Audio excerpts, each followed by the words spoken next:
Hey, this is Jack Kosto from Seven Spires, and you are listening to the Brutally Delicious podcast.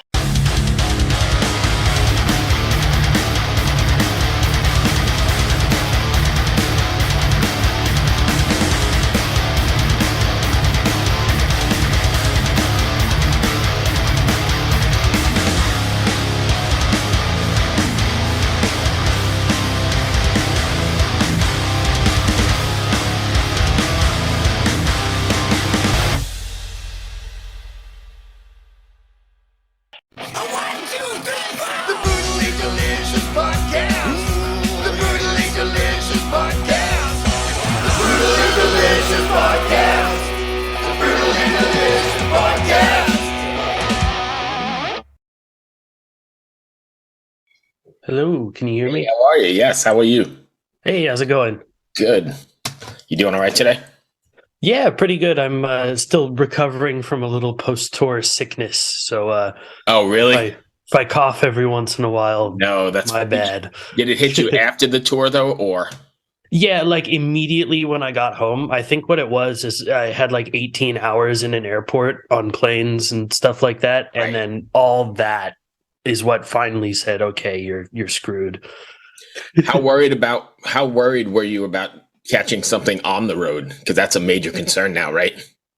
I guess so. It seems like it's becoming less and less of a concern, and people are just being careful when they know they're feeling sick or Right. feeling down or something like that. And actually, everybody on the there was a little bit of stuff that went around like colds and things like that. And anytime someone was feeling anything, they were masking up and staying away for Right. the day. And as soon as they're recovered, no problem. So it seems like people are just kind of developing a more mutual respect.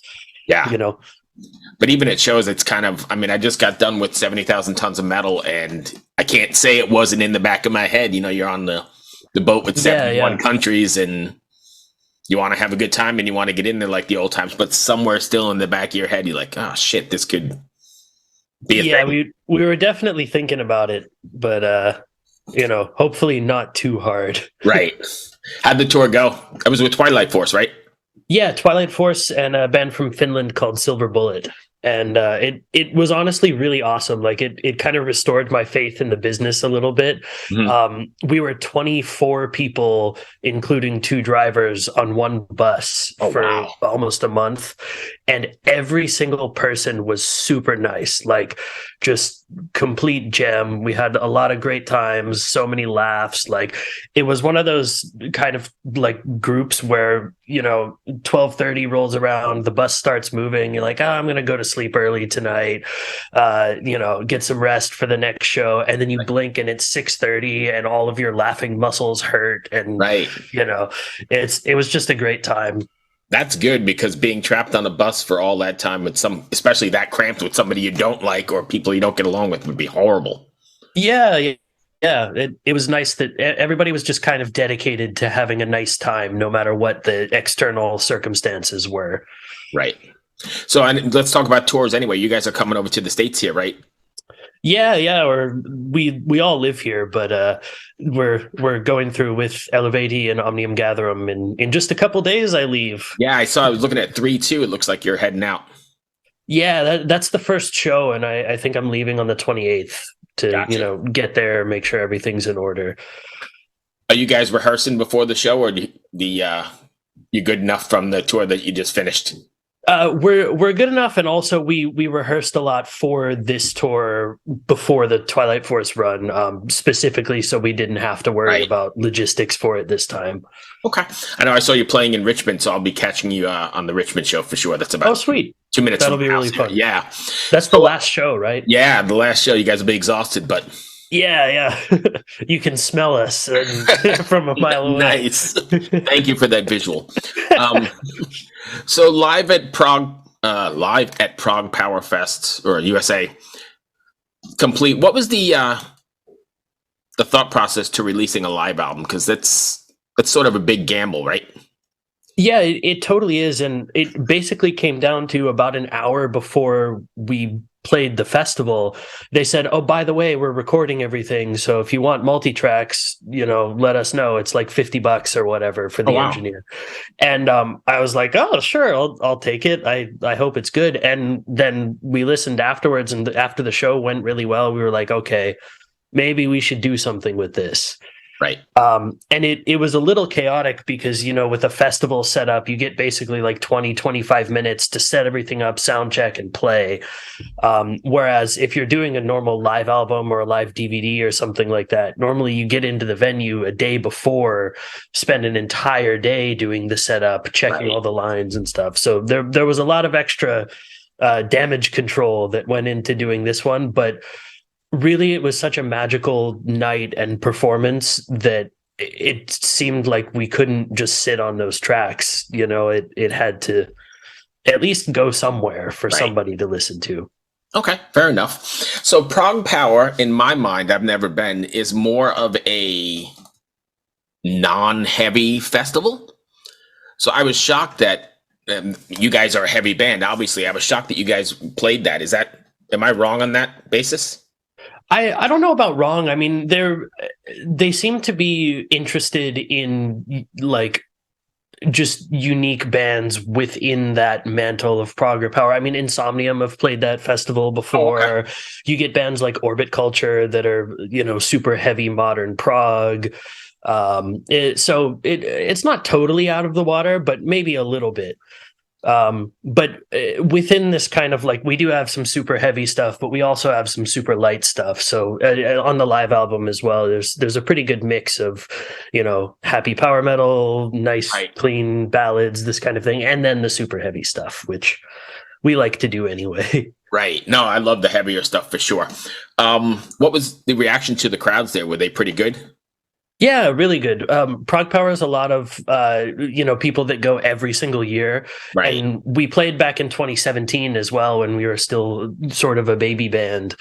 And we know the guys who run the festival pretty well. We know a lot of the attendees pretty well. And it's sort of like a little family that gets together every year. And nice. Well, not every year now, but right. Hopefully from now on every year. Yeah, hopefully we're back on track with the same thing. Like I was saying, 70,000 tons is the same way I do. I've done that the last 8 years or so, and then we had to take that stupid break in the middle. But yeah, it's like a family. It was nice to get back and see everybody, and that's really awesome. Swing of things, yeah. So, you guys working on new material? Yeah, we are. We've been kind of plugging away since end of last year. And hopefully we'll get into the studio by the end of this year. It's a little crazy with touring schedules and stuff. Adrian's doing some Avantasia stuff. Chris is probably doing some more shows with Testament. And, we're all kind of busy doing other stuff. But we're really excited to start working on some new stuff. So as busy as you are, then are you ever able to get into like a studio writing session or a jamming session? Or is it more on the bus or emailing stuff back and forth? It's more remote. Adrian and I are the ones who do most of the main like composing of the songs themselves, and then they usually get sent off to the other guys for them to like actually write good drum and bass parts based on what we sent them, because they're masters of their instruments, and we couldn't really come up with the right kind of stuff that they would do. So it's a lot more remote, but with technology becoming how it is, and with all the COVID stuff, we've thought more about doing more in-person stuff, and maybe e-kits and this kind of thing, so we can get into the same room and then still have stuff we can take away later and chop up and move this chorus to here, change this key to that, and so we thought about it, and maybe coming up soon we'll try some of that. But for the most part, it's still pretty email back and forth. Right. So I got a question for you. Emerald of the Seas released February 2020. That's pretty much when the world shut down, right? Yeah, it was right about then. What was it like, I guess, releasing a record and then having all that happen? I mean, all that hard work and all the momentum. Yeah, it was pretty devastating, honestly, because we released that record, and then right at the beginning of March, we were supposed to go out in North America with Insomnium and Omnium Gatherum for about a month, and then right after that, we had a tour booked with Amaranth and Battle Beast, which would have been a totally different, crazy, fun experience. Right. And the rug just kind of got pulled out right from under us, and we were back home again, and with no idea when anything would open up again. Right. So I think all of us were, pretty depressed, didn't know what to do with ourselves, devastated the family bar for a few weeks. But then we kind of decided, we can either sit around and mope and be sad, or we can make the most of the time that we do have and make a really killer new record while we can. And that became Gods of Debauchery. So I guess all's well that ends well. It's kind of hard not to think about what would be different if we'd been able to go through with those touring plans back then. But then maybe the third record that we released wouldn't have been the same. And, you kind of never know. So a lot of those songs then are just seeing the stage for the first time? Yeah, well, we did in North America with Dragon Force and Firewind last year. And so that was kind of the first time we really got to play these songs. But then on this last European tour, we pulled out some that we hadn't played before, because it feels sort of fresh. Right. Yeah. It feels really fresh, and it's fun for us as well. Like we get pretty tired if we're only playing the exact same songs on every single thing. So we like to change things up. And even in the middle of a tour, it'll be like, hey guys, what do you feel about playing this one today? And let's try it in sound check. But that's cool, because I know most people stick to the same, set list all the way through. Yeah. It's probably better to do that so that everybody in every city gets the same show. But sometimes, however, you got fans that I'm sure see you multiple times or see you, a couple times on the run, and then, they're getting something different. That's true too. Yeah. And I think it's nice for people to know that not every show is perfectly cookie cutter as well. We can pull out some different stuff. And even within the songs, we like to improvise a little bit. So depends.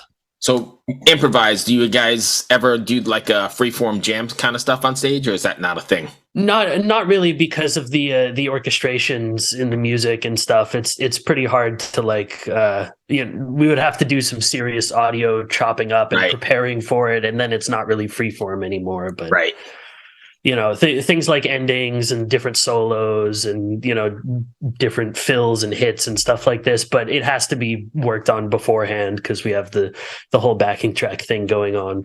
Right. That makes sense. So what do you guys have planned then after this run? Well, like I said, the other guys are doing some pretty serious touring in South America with Avantasia for Adrian, and I do mixing and mastering for other bands, and I have quite a few productions coming up for right after the tour, and then hopefully finishing up writing and getting into the studio in like Q3, Q4, and really, really hammering out the next album, starting to think about music videos, that kind of thing. So do you do your own recording and mixing as well? I don't. So far, I haven't mixed for Spires other than the live album. I did mix. Oh, nice. But I do record everything and do the performance production for that kind of thing. But we work with Sasha Paeth, who did all those old Camelot records, Epica, Avantasia. And we really love working with him for the mixes of the albums. I think I would probably go completely insane if I had to do all the writing and the recording and the mixing and for all of it, but you never know. So then you were the one who got those tracks off the board. Yeah. I went out and bought a little flash drive because I didn't even have one with me. And oh, really? Or I had a friend actually go run and get it while I was sound checking, and then. But that's how they transferred the files. Yeah. It was like I think like 40 some gigabytes of just raw audio, and then I had to take it and turn it into an album. But interesting. So they were all like stem files or something. Yeah, basically, it was the inputs that were sent to the desk is what I got. But actually, I think it was post fader, meaning that everything that the guy at the console was doing, like, if a mic wasn't working or he was adjusting levels, I had to actually undo in post. But it was before like the reverbs and the delays and everything? Yeah, it was before that, but the input volumes would change like on the fly sometimes. It was like, oh, shit. So it was a lot of work then. Yeah, it was a ton of work, but it was fun work, you know, and I'm pretty proud of how it came out. And I think especially, a lot of people that were there were really happy. Yeah, and especially like you said, you were surprised about it. Yeah, it was completely unprompted. Like we would have never thought, you know what, let's do a live album from this one. Let's see, but it just happened to work out. So it's kind of great, I think. That's pretty awesome. In school I took a performance course with James Taylor's brother, actually, Livingston. Mm-hmm. And he kind of had this philosophy that a live album isn't a recording of musicians playing their music live. It's a recording of an audience listening to your music.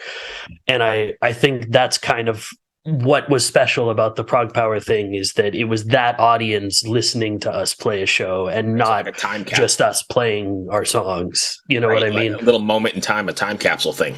Exactly. Yeah. Interesting. That's going to run me to the end of my questions. Did I miss anything you wanted to cover?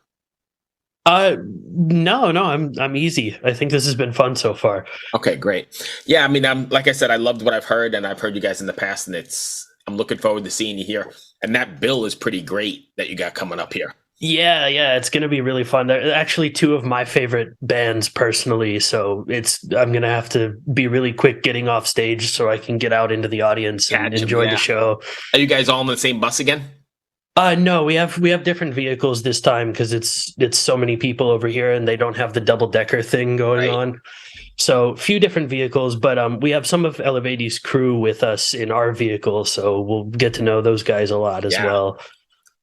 They're good guys. I've had them on the show before. Actually, both bands have been on the show before, so it's kind of cool. Oh, awesome. Yeah, and I'm fans as well, so that'll be a really good show for me to see that night. Awesome, man. Yeah, me too. Thank you, my friend. Did we cover everything?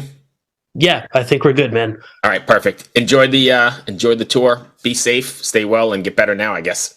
Thank you very much, and see you in about a month. Yeah, I'll see you in a few weeks. Thanks. Awesome. Be well. Take care. Bye-bye.